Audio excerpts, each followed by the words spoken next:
Det her er historien om Torben og hans datter.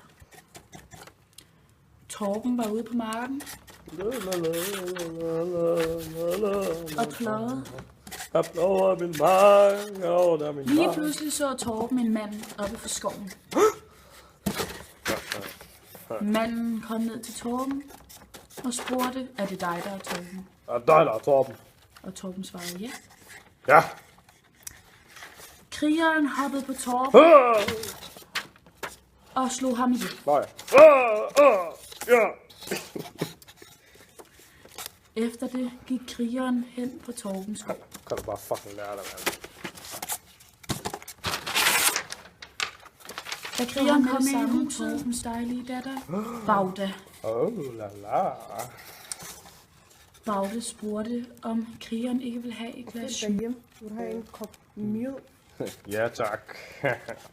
Bagda gav guldkoppen til krigeren, Værsgo.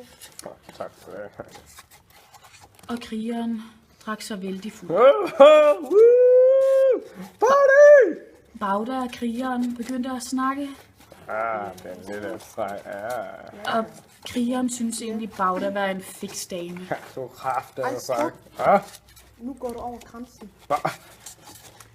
Bagda kunne ikke så godt lide krigeren, men krigeren synes Bagda, hun var så tiltrukken, at han begyndte at voldtage hende. Jeg voldtager bare. Ej, stop! Nej. Hjælp! Efter krigeren havde voldtaget Bagda, blev Bagda rigtig ked.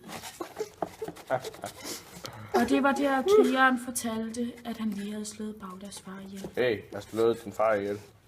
Du har slået min far ihjel. Bagda blev rigtig ked af det.